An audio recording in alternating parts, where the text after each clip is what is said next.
여러분 안녕하십니까?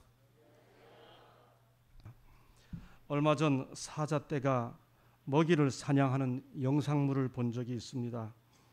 먹이를 잡을 때는 서로 힘을 합쳐 잡았는데 먹이를 잡아놓고 난 다음 먹이를 먹다 말고 자기들끼리 치열하게 싸우는 그런 영상을 봤죠. 먹이를 잡을 때야 사자들이 같이 힘을 합쳐 잡았는데 그 먹이를 먹을 때는 서로 먹다가 자기들끼리 싸우는 모습이에요. 우리는 그런 모습을 꼭 짐승에게서뿐만이 아니라 인간들 사회 속에서도 선거 때마다 보게 되죠. 권력을 얻기 위해서는 각 당이 온갖 힘을 다 모으지만은 권력을 얻고 난 다음에는 논공행상에 따라 몫을 나누다가 자기들끼리 또 피터지게 싸우는 모습을 보게 됩니다. 인간의 역사는 그런 욕망의 충돌에 대한 기록인 것 같습니다. 그게 어디 정치판 뿐이겠습니까? 종교계도 마찬가지죠. 지난 7월 30일 각 언론에 하버드 출신 승려로 유명한 현각이 돈과 권력을 좇는 조계종단을 비판하면서 25년 만에 한국 불교를 떠난다고 선언한 소식들을 들으셨을 겁니다. 그는 2008년에 한국 국적을 취득하면서 한국 불교의 세계 포교에 앞장섰던 사람입니다. 불교계 내에서도 그에 대한 지지와 비판이 이어지면서 후폭풍이 거셉니다. 그게 어디 불교계뿐이겠습니까? 세상 사람들 눈에는 기독교도 크게 다르지 않을 겁니다. 그래서 한 언론인은 아예 현각 사건을 다룬 그의 칼럼에서 그의 제목을 불교만 그런가 기독교는 또 어떻고 라고 하는 제목으로 그의 칼럼을 썼습니다. 우리는 어떨까요? 현각은 그래도 불교를 떠나는 것은 아니라고 밝혔습니다. 그의 말은 후에 이렇게 저렇게 인터넷 댓글이 달자 그는 자기 입장을 이렇게 설명했습니다. 나는 불교가 싫다는 게 아니다. 불교는 좋은데 조계 종단이 싫다는 말이다. 그렇게 설명했습니다. 어느 날 여주 강변에 위치한 무료 캠핑장에서 가족들과 캠핑을 한 적이 있습니다. 바로 맞은편에 신륵사가 보이는 곳이죠. 여유롭게 앉아있던 아내가 중학교 때 수학여행 가서 사진 찍었던 저 강 건너 신륵사로 가보자고 했습니다. 저는 그곳이 이성계의 스승인 무학대사의 스승이었던 고려말 나홍선사가 입적한 절임을 처음 알았습니다.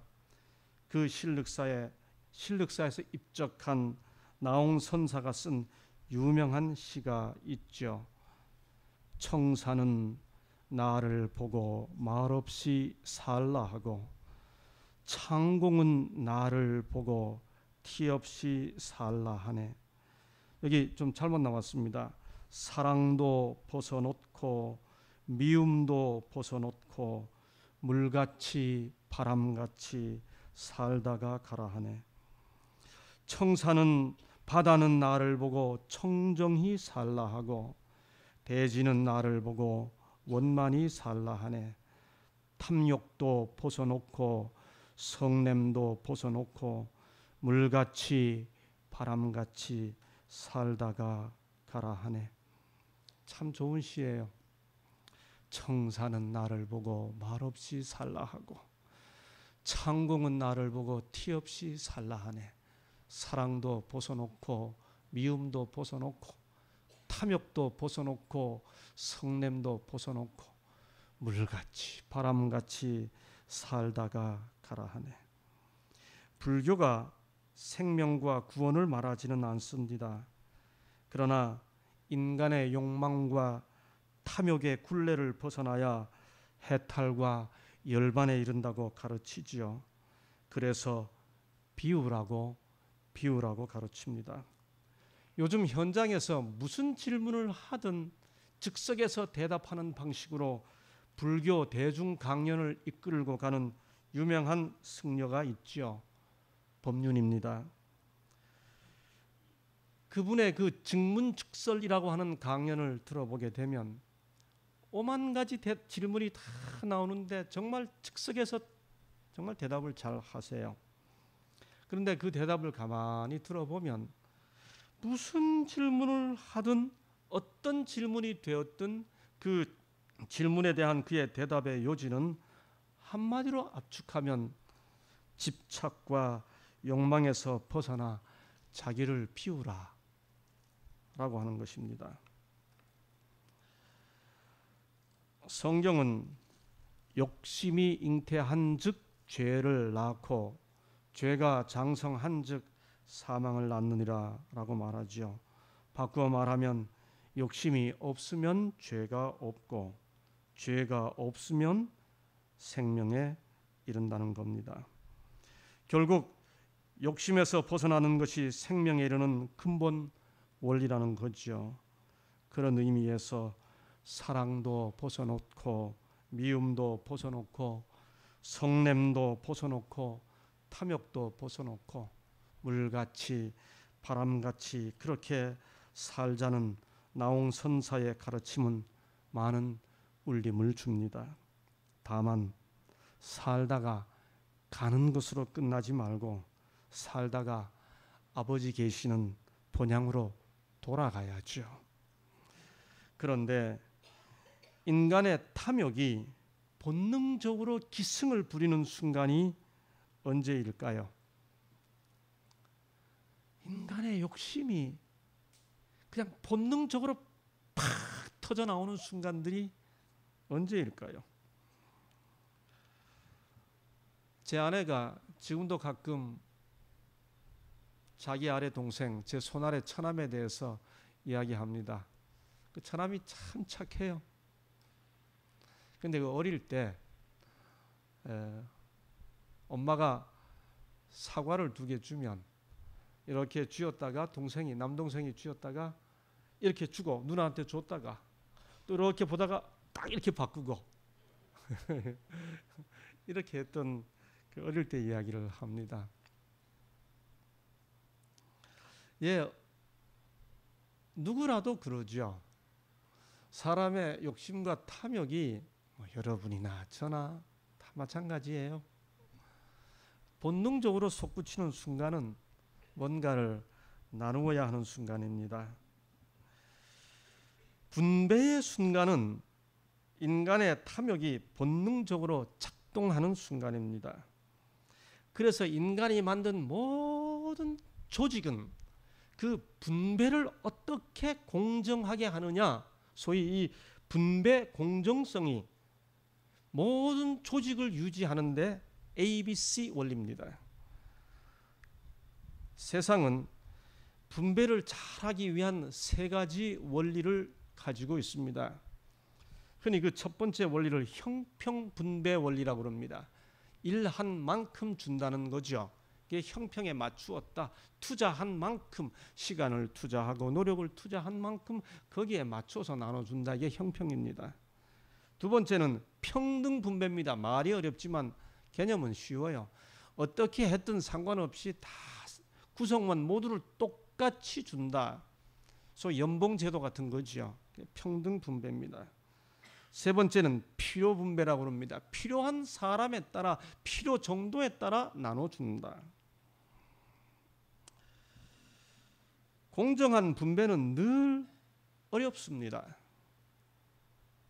요단강을 건너고 여리고를 정복하고 아이성을 정복하고 똘똘 뭉친 가나안 원주민들 군대를 중부를 가로지르고 남쪽과 북쪽을 다 정복하기까지는 아간의 경우를 제외하고 그들이 똘똘 뭉쳐서 함께 정복했습니다. 그런데 그 모든 게 마치고 지금은 분배의 순간이 되었습니다. 인간의 욕망이 본능적으로 작동하는 순간이 된 거지요.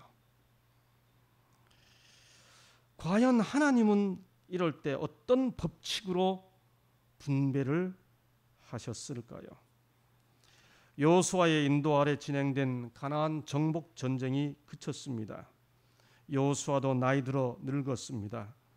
은퇴할 때가 된 거지요. 그러나 그 이전에 그가 꼭 수행해야 할 과업이 하나 있었습니다. 그것은 가나안 땅 전부를 각 지파에게 분배하는 일이었습니다. 물론 전쟁은 그쳤지만 가나안인들을 완전히 몰아낸 것은 아닙니다. 많은 땅이 아직 남아 있었습니다. 그럼에도 불구하고 하나님은 분배하라고 명령하셨습니다. 여호수아가 나이 많아 늙음에 여호와께서 그에게 이르시되 너는 나이 많아 늙었고 얻을 땅에 남은 것은 매우 많도다. 이 남은 땅은 이러하니 블레셋 사람의 온 지방과 산지 모든 거민 곧 모든 시돈 사람의 땅이라. 내가 그들을 이스라엘 자손 앞에서 쫓아내리니 미래입니다. 너는 나의 명한 대로 그 땅을 이스라엘에게 분배하여 기업이 되게 하라. 이렇게 시작된 분배가 여호수아 13장부터 21장까지 기록되어 있습니다. 그 전체 내용이 다음과 같습니다. 13장 요단 동편 므낫세 반지파 갓지파 르우벤 지파에게 분배된 땅을 소개합니다. 14장부터 17장 길갈에서 분배합니다. 유다 지파와 요셉 지파. 18장 19장 실로에서 분배합니다. 나머지 7지파와 므낫세 반지파. 20장 도피성으로 분배된 성읍들을 소개합니다. 21장 레위인들에게 주어진 성읍들을 소개합니다. 오늘 이 시간에는 이 지파들에게 분배된 땅이 어디였는지 그 지리적 위치를 소개하고 공부하고 확인하는 데에는 전혀 시간을 보내지 않겠습니다. 다만 하나님께서 어떤 원칙으로 인간의 욕망이 본능적으로 작동하는 그 분배를 어떤 원칙으로 어떤 과정을 거쳐 하셨는지, 그리고 그렇게 분배할 때 개인과 지파가 보여준 어떤 특별한 경우들의 의미만을 살펴보려고 합니다. 그러면 먼저 하나님은 어떤 원칙으로 분배하도록 하셨을까요? 이 지파들에게 나누어지는 가나안 땅의 분배 원칙은 일찍이 광야에서 모세가 백성들을 계수한 다음에 여호와께서 모세에게 직접 지시해 주셨습니다. 그 내용은 다음과 같습니다. 민수기 26장 53절로 56절에 기록되어 있죠. 이 명수대로 땅을 나눠 주어 기업을 삼게 하라. 수가 많은 자에게는 기업을 많이 줄 것이요 수가 적은 자에게는 기업을 적게 줄 것이니 그들의 계수함을 입은 수대로 각기 기업을 주되 오직 그 땅을 제비 뽑아 나누어 그들의 조상 지파의 이름을 따라 얻게 할지니라. 그 다소를 물론하고 그 기업을 제비 뽑아 나눌지니라. 이것이 하나님께서 직접 모세에게 가나안 땅에 들어간 다음에 지파별로 가나안 땅을 분배하라고 주신 원칙입니다.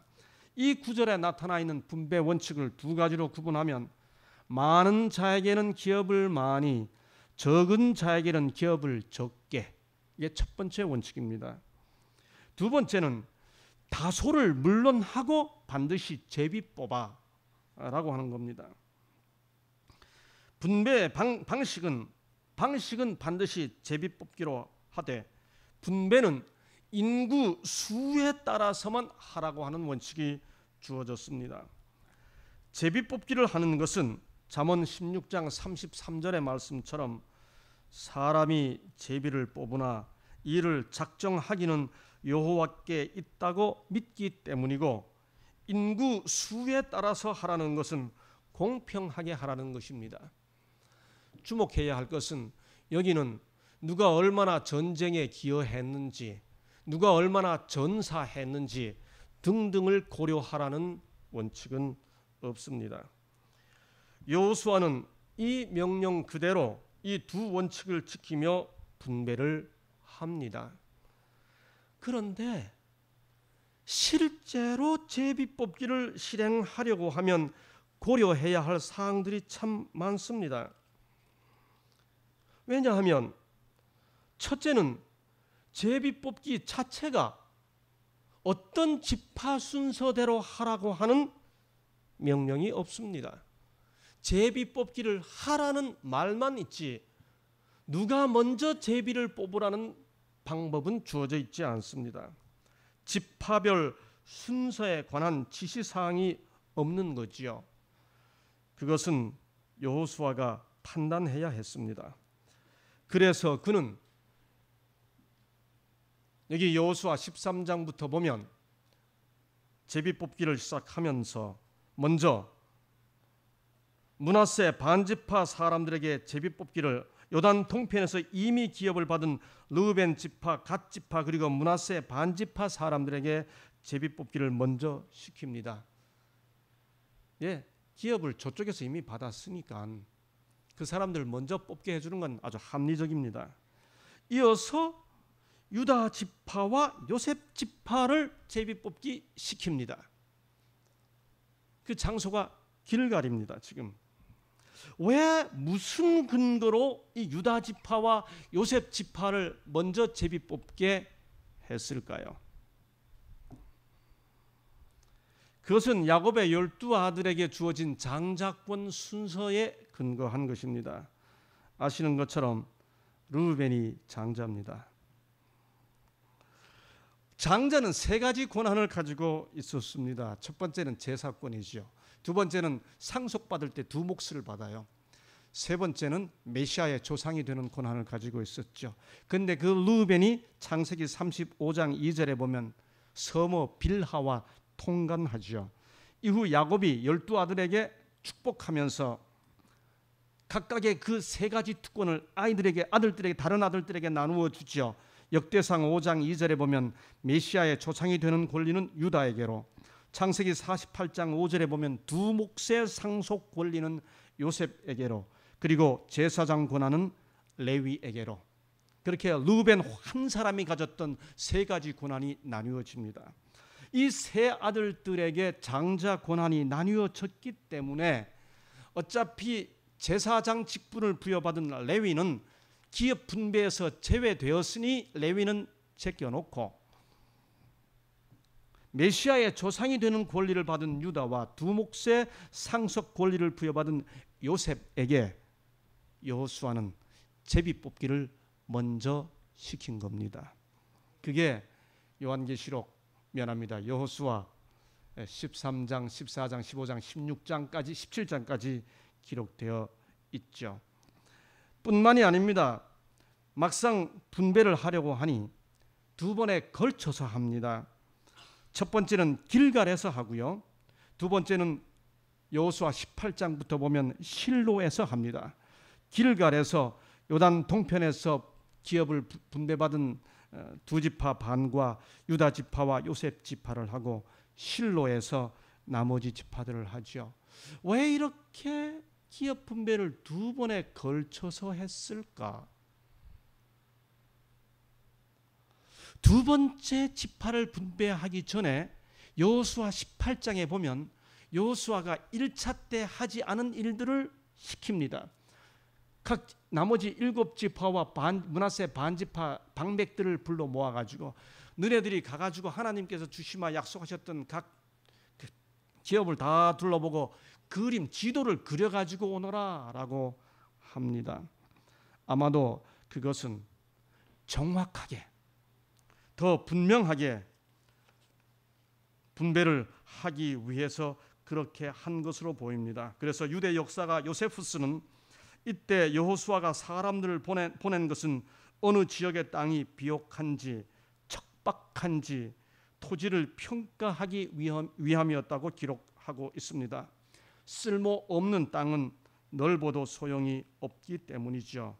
또 제비뽑기를 하여 위치가 정해지더라도 아까 말한 대로 많은 자에게는 많이, 적은 자에게는 적게 주라고 했기 때문에 인구 규모에 따라 조정하기 위해서라고 보입니다. 위치는 바꾸지 않더라도 성읍을 바꿀 수 있기 때문이죠. 분배의 세 번째 원칙은 정복한 땅과 남은 땅을 구분하지 않고 똑같은 조건에서 분배한다는 점입니다. 이미 정복한 땅도 있고 아직 정복하지 못한 땅도 있지만은 그 땅을 전부 각 지파에게 분배해 주었습니다. 그것은 이 분배가 하나님의 허락과 약속에 근거한다는 의미이지요. 자기들에게 분배된 땅을 완전히 정복하는 일은 각 지파의 몫이었습니다. 시작하면서 말씀드린 것처럼 분배의 순간은 인간의 욕심이 드러나는 갈등의 순간일 수 있죠. 초대 교회의 헬라파 유대인들과 히브리파 유대인들이 분열한 것도 결국 분배 문제 때문이었습니다. 그래서 사람들은 분배를 잘하기 위해 형평 분배도 하고 평등 분배도 하고 필요 분배도 합니다. 여하튼 여호수아가 실행한 분배에는 인구 수 이외에는 그 어떤 것도 고려되지 않았습니다. 정복에 기여한 공로도 고려되지 않았습니다. 이는 분배란 전적으로 하나님의 섭리를 따라 은혜로 주어지는 것이라는 개념이지요. 여하튼 분배의 순간은 하나님께서 어떤 원칙으로 하였든지 간에 인간의 이기적 욕망이 발동하는 순간입니다. 누구라도 정복하지 않은 땅보다 이미 정복한 땅을 받고 싶을 것이고요. 누구라도 토질이 나쁜 땅보다 좋은 땅을 받고 싶을 것이기 때문입니다. 이런 순간이 오면 참된 믿음과 이기심이 구별이 되죠. 이제 분배 과정에서 그러한 모습이 드러난 뚜렷한 세 경우를 집중적으로 살펴보도록 하겠습니다. 여호수아서를 시작하면서 절대로 빠뜨릴 수 없는 두 인물이 있죠. 여호수아입니다. 그리고 우리가 예배를 시작할 때마다, 이 세미나를 시작하기 직전마다 부르는 참이 이 산지를 내게 주소서라고 말한 바로 그 주인공 갈렙의 이야기죠. 첫 번째가 바로 갈렙의 경우입니다. 여호수아가 분배를 시작하려고 하자 특별한 요청을 하는 한 사람이 등장합니다. 갈렙입니다. 그는 45년 전 가나안 정탐을 보고한 자리에서 모세가 그에게 한 약속을 근거로 그 특별한 곳을 자신에게 기업으로 달라고 먼저 주장합니다. 갈렙이 유다 지파이기도 했고 유다 지파에 아마도 방백으로 나오기도 했기 때문이기도 하겠지만은 갈렙은 이때 분배가 시작되기 전에 먼저 이렇게 말합니다. 때 유다 자손이 길갈에 있는 여호수아에게 나오고 그니스 사람 여분네의 아들 갈렙이 여호수아에게 말하되 내 나이 40세에 여호와의 종 모세가 가데스 바네아에서 나를 보내어 이 땅을 정탐케 하므로 내 마음에 성실한 대로 그에게 보고하였고 나와 함께 올라갔던 내 형제들은 백성의 간담을 높게 하였으나 나는 나의 하나님 여호와를 온전히 좇았으므로 그날에 모세가 맹세하여 가로되 내가 나의 하나님 여호와를 온전히 좇았은즉 내 발로 밟는 땅은 영원히 너와 내 자손의 기업이 되리라 하였나이다. 이제 보소서 여호와께서 이 말씀을 모세에게 이르신 때로부터 이스라엘이 광야에 행한 이 45년 동안을 여호와께서 말씀하신 대로 나를 생존케 하였나이다. 오늘날 내가 85세로 돼 모세가 나를 보내던 날과 같이 오늘날 오히려 강건하니 나의 힘이 그때나 이제나 일반이라 싸움에나 출입에 감당할 수 있사온즉 그날에 여호와께서 말씀하신 이 산지를 내게 주소서. 당신도 그날에 들으셨거니와 그곳에는 아낙 사람이 있고 그 성읍들은 크고 견고할지라도 여호와께서 혹시 나와 함께 하시면 내가 필경, 여기 어울릴 수 없는 두 단어가 함께 나오죠. 끝절에 혹시 필경 여호와의 말씀하신 대로 그들을 쫓아내리이다. 갈렙이 말하는 이 그날의 이야기는 민수기 13장에 나옵니다. 이미 읽은 대로 모세가 출애굽 제2년에 가데스 바네아에서 가나안 땅으로 12정탐꾼들을 파송했었죠. 그런데 그들이 정탐한 도시 중에, 성읍 중에 헤브론이 있었습니다. 민수기 13장 22절에 보니까 남방으로 올라가서 헤브론에 이르렀으니, 기억해 주십시오. 갈렙이 말한 이 산지를 내게 주소서라고 하는 말을 제대로 이해하려면 헤브론이란 단어를 기억해야만 합니다. 그 다음 또 하나 기억할 게 있습니다. 헤브론에 이르렀으니 그곳에 아낙 자손, 이 세 사람의 이름을 기억해 주십시오. 아히만과 세세와 달메가 있었더라. 갈렙의 믿음을 이해하려면 이 세 사람의 이름을 기억해야만 합니다. 아히만과 세세와 달메가 있었더라. 헤브론은 이스라엘 백성들에게 대단히 중요한 곳입니다. 왜냐하면 이 헤브론에 바로 아브라함과 이삭과 야곱의 무덤인 막벨라 굴이 있기 때문입니다. 그들에게는 일종의 성지입니다. 그들이 그때 올라갔을 때 본 헤브론에, 거기서 본 모든 백성은 신장이 장대한 자들이며 거기서 또 네피림 후손 아낙 자손 대장부들을 보았다라고 말합니다. 그리고 그들은 말하기를 메뚜기 같다고 말한 사람들이 바로 이 아낙 자손입니다. 아낙 자손입니다. 조금 전 말씀드렸던 아히만과 세세와 달메를 기억해 주시라고 부탁을 드렸는데, 그 아히만과 세세와 달메가 누군가? 아낙 자손 아히만과 세세와 달메입니다. 이스라엘 백성들을 울게 만들고 이스라엘 백성들로 하여금 광야로 우회하게 만들었던 그들 중에서도 특별히 이스라엘 사람들에게 너무나 부담되는 세 사람, 아히만과 세세와 달메. 회중이 공포에 사로잡혀 울부짖죠. 그때 갈렙이 여호수아와 함께 이렇게 말합니다. 올라가서 그 땅을 취하자. 능히 이기리라. 그 땅 백성을 두려워하지 말라. 그들은 우리 밥이라. 예, 갈렙이 그들은 우리 밥이라, 먹어야 할 밥이라 이렇게 말했음에도 그들은 듣지 않습니다. 이에 하나님은 이스라엘 백성들을 광야로 돌리시고 갈렙과 여호수아 외에는 가나안 땅을 볼 수 없게 하셨습니다. 그러면서 그때 하나님께서 모세를 통해 이런 약속을 하셨죠. 오직 내 종 갈렙은 그 마음이 그들과 달라서 나를 온전히 쫓았은즉 그의 갔던 땅으로, 아까 어디를 갔다 왔습니까? 헤브론 땅을 갔다 왔습니다. 그의 갔던 땅으로 내가 그를 인도하여 드리리니 그 자손이 그 땅을 차지하리라. 여러분, 갈렙이 갔다 왔던 그 땅이 헤브론인데, 그 헤브론은 아낙 자손 대장부들이 있는 땅이었고, 아낙 자손 대장부들 중에서도 이스라엘로 하여금 울게 만들었던 가장 부담되는 세 사람, 아히만과 세세와 달메가 있던 곳입니다. 지금 갈렙은 여호수아 14장 12절 분배의 순간에, 인간의 이기심이 가장 작동하는 바로 그 순간에 갈렙이 나와서 여호수아에게 하나님께서 주시겠다고 했던 그 약속을 근거로 이렇게 말하는 겁니다. 그날에 여호와께서 말씀하신 이 산지를 내게 주소서. 여러분, 개역 개정 성경에 보면, 이 개역 성경 번역판이 아니고 개역 개정 성경에 보면 이 개역판에는 없는 단어 하나가 들어가 있습니다. 그 단어가 지금이라는 단어입니다. 히브리 원어에 아타라고 하는 부사가 있습니다.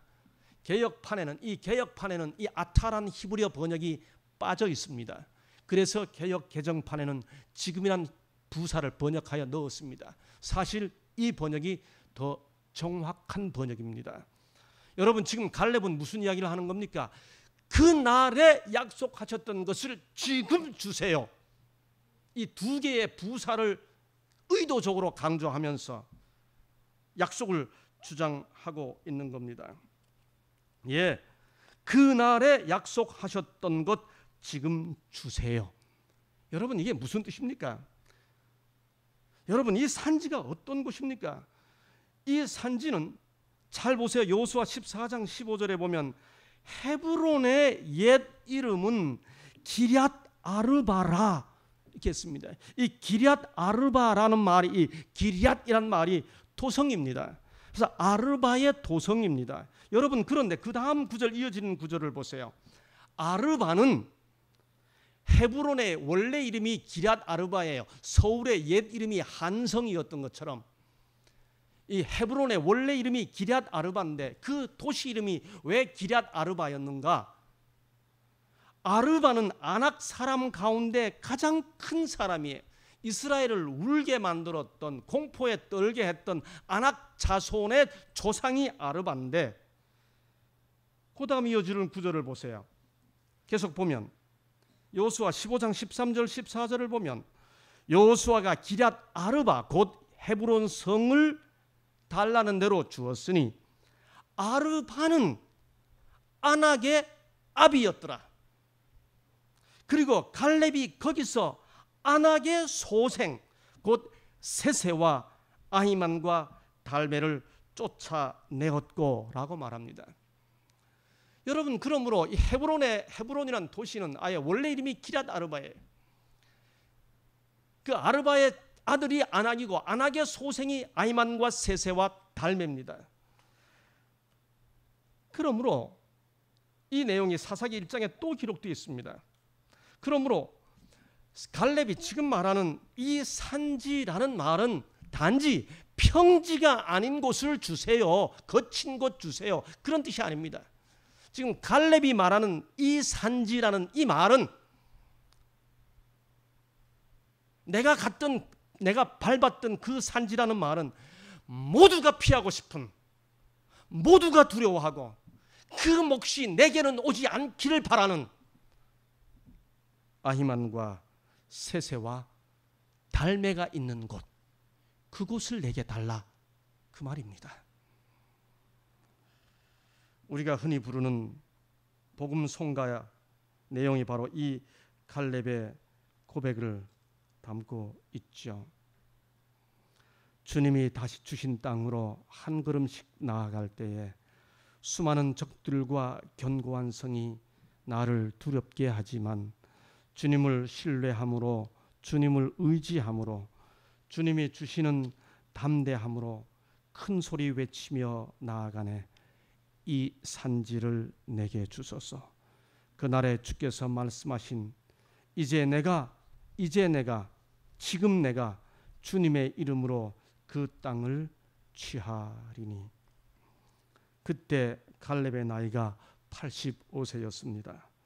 정복은커녕 자신을 걱정해야 할 나이였습니다. 그런데 갈렙은 그렇게 말하지요. 나의 힘이 그때나 이제나 일반이라 싸움에나 출입에 감당할 수 있사온즉 내가 필경 여호와의 말씀하신 대로 그들을 쫓아내리이다. 여러분, 저는 이 갈렙이 이렇게 고백하는데 그 앞에 하는 말이 너무너무 은혜로워요. 하나님께서 자기와 함께 하신다는 사실을 이렇게 분명히 확신하면서도 그 앞에 뭐라고 이야기하나요? 여호와께서 혹시 나와 함께 하시면, 이렇게 표현합니다. 하나님을 자기 확신으로 구속하지 않으려고 하는 거죠. 정말 하나님을 신뢰하는 사람의 고백이 이런 모습이 아닌가 생각됩니다. 여호와께서 혹시 나와 함께 하시면, 그 다음 말 필경, 이렇게 대답합니다. 하나님의 주권에 자신을 완전히 내맡긴 모습이죠. 참으로 대단한 용기와 믿음입니다. 예, 혹시 나와 함께 하시면 필경이라고 대답하지요. 말하지요. 여호수아의 믿음, 85세 된 이 노인의 고백, 이 노인의 고백을 보면서 정말 오늘날 이 시대 우리들이 어떻게 살아야 하는지 그 전형을 보게 되지요. 성경도 우리 연수가 70이요 강건하면 80이라고 했는데 갈렙은 85세에도 40세와 같은 힘을 지녔다고 이야기합니다. 적절한 비유가 될지 모르겠습니다만은 저는 이 갈렙 이야기를 성경에서 처음 읽으면서 책이 귀하던 시절, 시골 초등학교 시절에 수십 번 읽었던 막내 삼촌이 갖다 놓은 삼국지의 주인공 오호 장군 중에 한 사람인 황충이라는 인물이 생각이 났습니다. 예, 유비의 부하로 오호 장군의 한 사람이었던 황충이 75세 때 흰 수염을 휘날리며 조조군과 싸우는 그런 장면이 교회 배경이 없이 그저 소설책을 읽었던 이 아이의 마음속에 이 성경책을 처음 읽을 때 떠올랐습니다. 요즘 한국 사회는 100세 시대를 맞아 할아버지 몸짱 이야기가 화제입니다. 한 5년 전에 제가 찾아봤던 이야기입니다. 대전에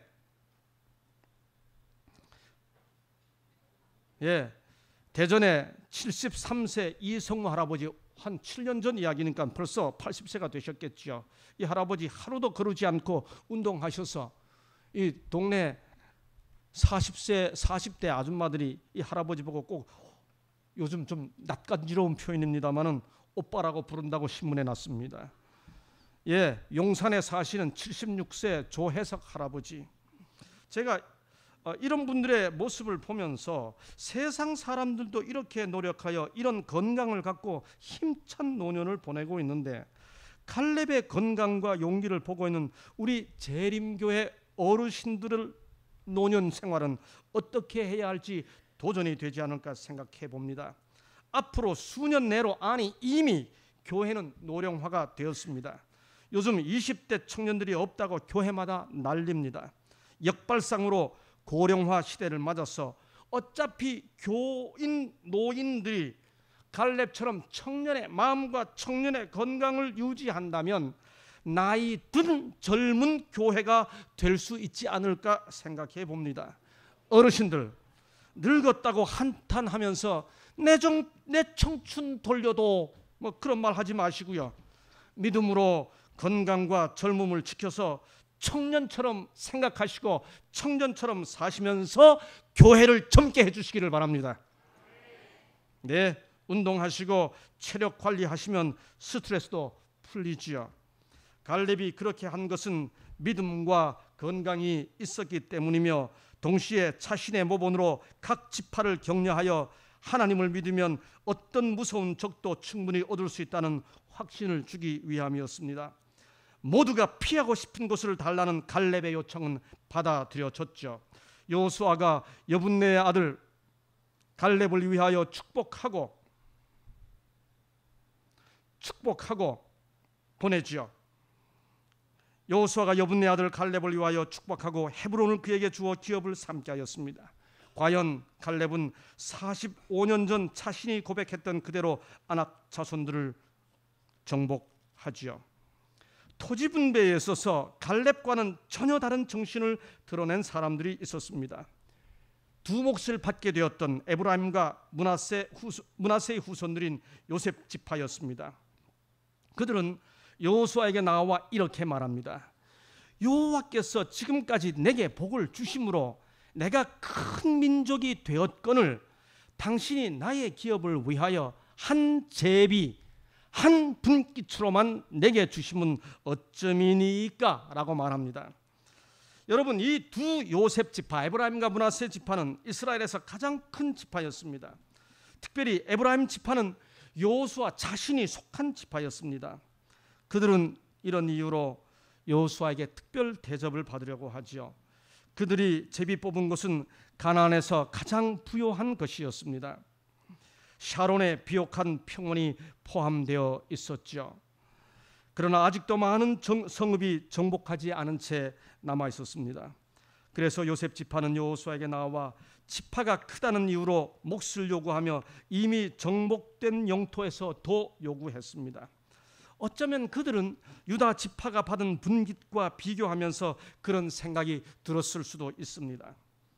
동시에 므낫세 반지파는 이미 요단 동편에서 한 분깃을 받았다는 사실도 잊어버린 것 같습니다.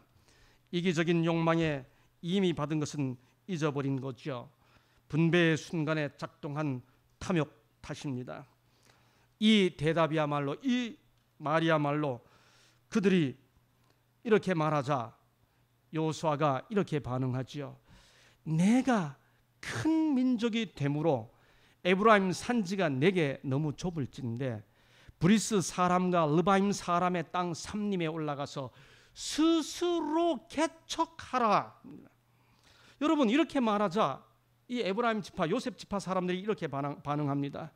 그 산지는 우리에게 넉넉지도 못하고 골짜기 땅에 거하는 가나안 사람에게는 다 철병거가 있나이다. 이 대답이야말로 그들이 두 몫을 요구한 진짜 속내를 드러낸 것입니다. 그들은 주어진 약속을 믿고 개척하는 일을 두려워하고 있었던 거죠.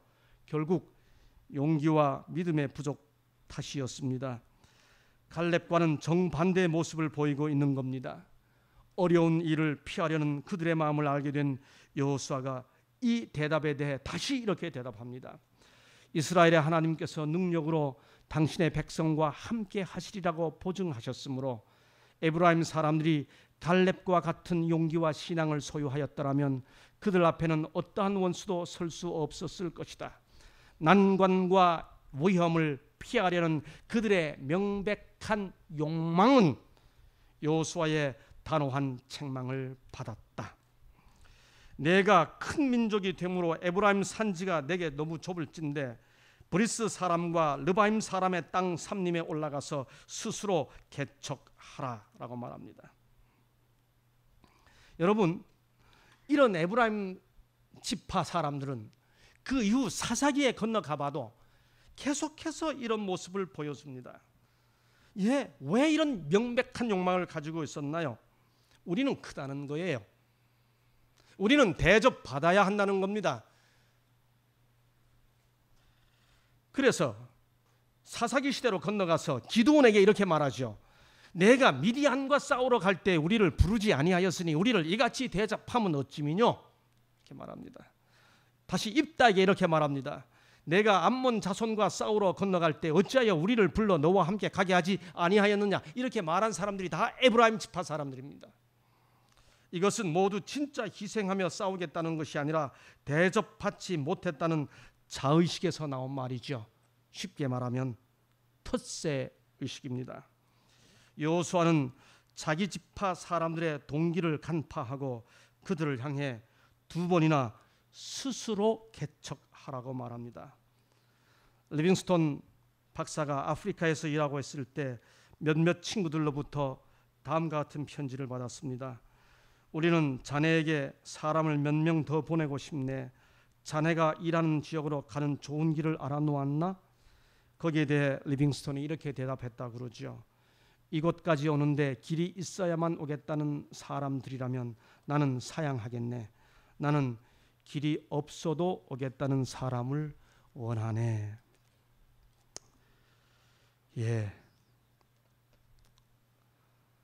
우리에게 이런 정신이 필요하죠.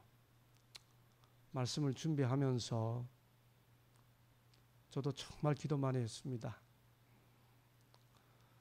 문 닫아놓고 뜨거운 폭염 안에서 이 말씀을 준비하면서 내게도 이런 정신이 남아있는지 회개하는 마음으로 기도하면서 준비했습니다. 한 사람의 교사로서, 한 사람의 선생으로서, 목회자가 될 사람들을 가르치는 신학교의 선생으로서 나는 정말 복음을 위한 이런 도전 정신을 가지고 있는지를 끝없이 자문하면서 말씀을 준비했습니다.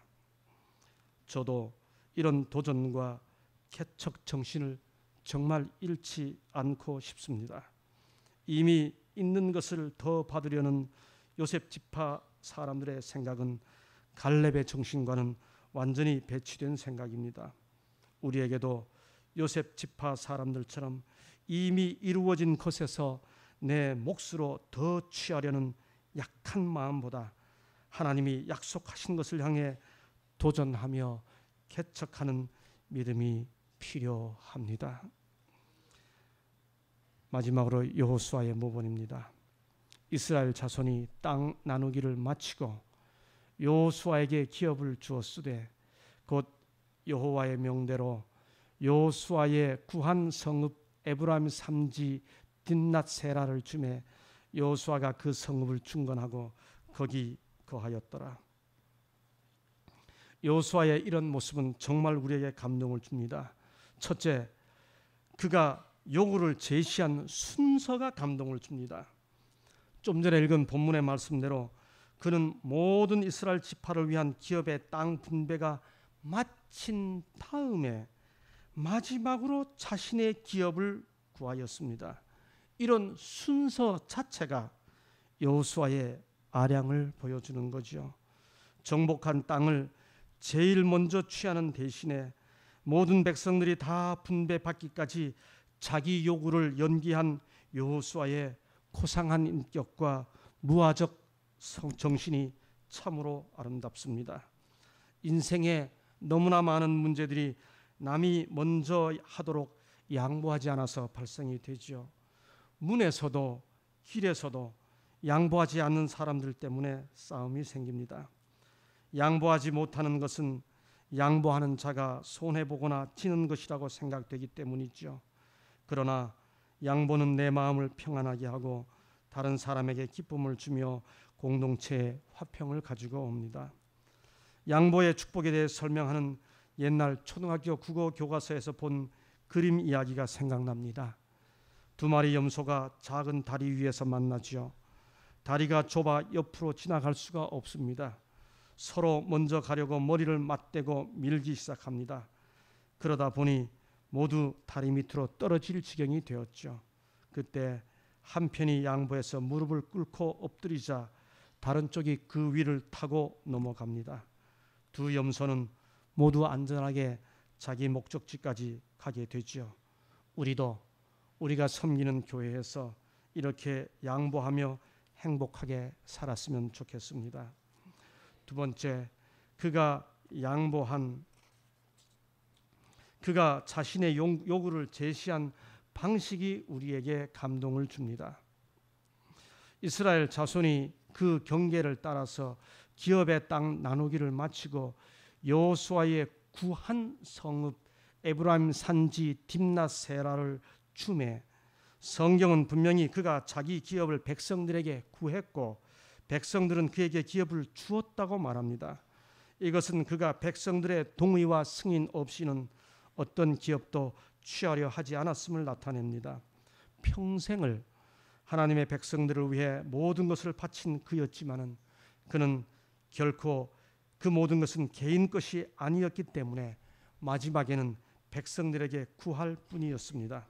그는 자신의 지위를 이용하여 쉽게 이득을 취할 수 있었지만은 그렇게 하지 않았습니다.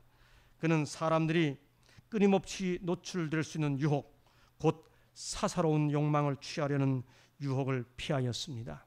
그는 사리사욕을 채우기보다 그가 섬기는 공동체의 유익을 추구했습니다. 이런 모습은 국가나 교회의 지도자로서 공적인 위치에서 봉사하는 모든 이에게 귀감이 됩니다. 셋째, 그가 제시한 요구의 내용이 우리들에게 감동을 줍니다. 그가 요구한 것은 자기 지파인 에브라임 산지 내에 있는 작은 성읍 딥낫세라였습니다. 부조와 선지자 514쪽을 보면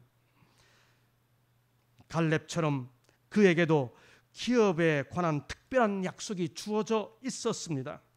그러나 그는 다만 성읍 하나를 구할 뿐이었습니다. 딥낫세라의 문자적 의미는 남은 몫이라는 뜻입니다. 이것은 사사기 2장 9절에 보면 딥낫 헤레스라고도 불렸죠. 아마도 그가 그것을 구한 것은 성막이 위치한 실로에서 가까웠기 때문일 겁니다. 은퇴 후에는 아무쪼록 교회 가까운 데서 살아야지요. 그런데 여호수아가 이 성을 받고 성경에 보면 그 성읍을 중건하고 거기 거하였더라 라고 본문이 기록하고 있습니다. 그 성읍을 중건하고 거하였다라는 말은 그 딥낫세라가 황폐화되어 있었다고 하는 것을 나타내는 거죠. 여호수아는 그런 곳을 구했습니다. 이스라엘의 기업 분배는 여호수아 14장의 갈렙의 헤브론 이야기로 시작해서 19장에서 여호수아의 딥낫세라로 끝납니다. 나머지 모든 이야기는 갈렙과 여호수아 이야기 사이에 들어 있습니다. 갈렙과 여호수아, 이 두 사람은 인간이 지닌 탐욕의 벽을 넘어 어떻게 사랑과 나눔의 길을 찾았는지를 보여줍니다. 그들의 영적 크기는 요셉 지파의 탐욕을 막을 수가 있었습니다. 헤브론을 요구한 갈렙은 그 땅이 탐이 나서가 아니었습니다. 거기에 이스라엘을 두렵게 하는 세세와 아히만과 달메가 있었기 때문이죠. 모두가 피하고 싶은 적을 자신이 맡겠다고 선택한 것입니다. 지파 분배는 그렇게 시작되었기에 순조롭게 진행되었습니다. 그리고 끝으로 여호수아가 폐허가 된 작은 성 딥낫세라를 구하면서 지파 분배는 마무리되었습니다. 갈렙으로 시작하여 여호수아로 마친 이스라엘 지파 분배 이야기, 갈렙의 용기로 시작하여 여호수아의 너그러움으로 마친 이 분배 이야기, 갈렙은 우리에게 참 많은 것을 가르쳐 줍니다. 믿음은 눈에 보이는 현상을 극복하는 비전을 보여준다는 것, 믿음은 나이와 세월도 이기는 젊음의 정신력을 준다는 것, 무엇보다도 믿음은 자아와 욕심을 넘어서는 용기를 준다는 것 등을 보여줍니다. 여호수아도 우리에게 많은 교훈을 줍니다. 양보와 미덕이 얼마나 감동적인지, 권위를 내려놓는 겸손이 얼마나 힘이 있는지, 그리고 욕심 없는 깨끗한 삶이 얼마나 오래 가마를 끼치는지, 욕망과 탐욕과 욕심의 벽을 넘어 나눔과 베품의 길을 찾은 그들의 삶을 존경하고 사랑합니다. 갈렙과 여호수아, 이 두 사람은 약속의 땅 가나안을 가장 먼저 정탐했던 바로 그 사람들입니다. 그리고 출애굽 세대 중에 살아남아 가나안에 들어온 유일한 두 사람입니다. 그 믿음의 거장들에 의해 가나안의 기업 분배는 시작과 끝이 깔끔하게 완벽하게 조화를 이루며 마무리되었습니다. 참 멋있습니다. 이 두 사람이 지닌 이런 용기와 자유와 여유가 너무나 그립고 부럽습니다. 이들이야말로 성냄도 탐욕도 다 초월한 영적 거인들입니다. 그런 모습을 흉내라도 내면서 살고 싶습니다. 어느 날 초등학교 동창이 전화를 했습니다. 참으로 오랜만에 만나서 그 초등학교 동창에게 뭔가 구경시켜주고 싶어서 63빌딩으로 데리고 갔습니다. 데리고 갔더니 63빌딩 수족관에 있었습니다. 저는 지금까지 그때 처음 가보고 그때가 처음이요 마지막이었습니다. 친구를 데리고 함께 63빌딩 수족관을 들어갔는데 막 고개들이 돌고 있어요. 헤엄치고 있어요. 근데 마침 그 수족관 안에 그 모이라 그럽니까? 물고기 먹이는 모이라 그러나요? 먹이라 그러나요? 먹인가요? 뭐 닭에게 주면 모인데 하여간 먹이 주는 사람이 들어와서 이렇게 물장구 헤엄을 치면서 이렇게 먹는 걸 나눠주기 시작하니까 와, 여러분 그거 굉장한 구경거리였습니다. 이 사람이 헤엄을 치면서 쭉 이렇게 먹을 걸 나눠주니까 그 넓은 63빌딩 수족관에 고기들이 다 그 사람을 따라 도는 거예요. 큰 고기, 작은 고기 다 쫙 도니까 사람들이 와 하고, 저도 생전 처음 보는 구경거리예요. 이렇게 한참 보고 있는데 제 옆에서 그걸 같이 보고 있던 제 초등학교 동창이 야야야 상래야 저기 좀 봐 그래요. 그래서 뭘? 저기 좀 보라고 그래요. 뭘? 아 저거 안 보여 그래요. 뭘? 그러니까 저기 조그만 물고기 한 마리 봐 그래요.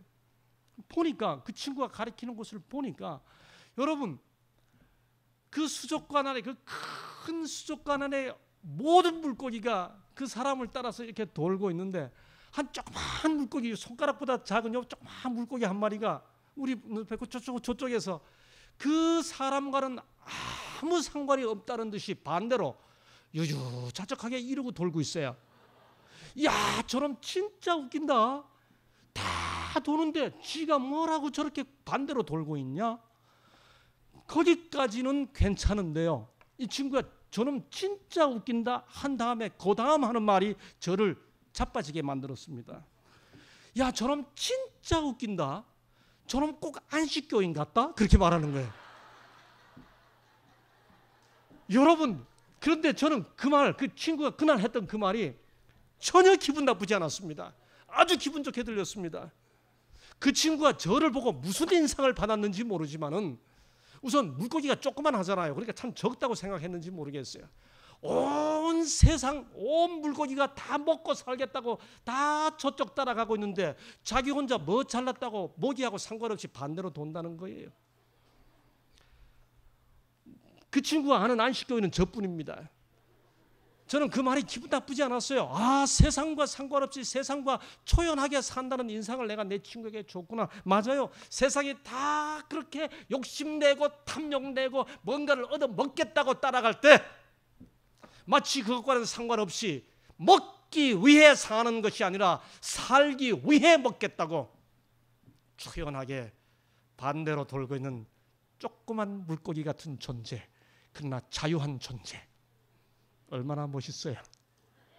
여러분, 여의도 63빌딩 수족관에서 배운 세상의 조류와 거슬러 사는 작은 공동체, 멋지게 사는 공동체, 욕심도 내려놓고 탐욕도 벗어놓고 물같이 바람같이 살다가 가는 게 아니라 아버지께로 돌아가는 여호수아와 갈렙 같은 신앙의 거인들, 그 모습을 오늘 흉내라도 내면서 내가 사는 곳에서 실천하면서 그렇게 살아가는 우리가 되기를 간절히 바랍니다.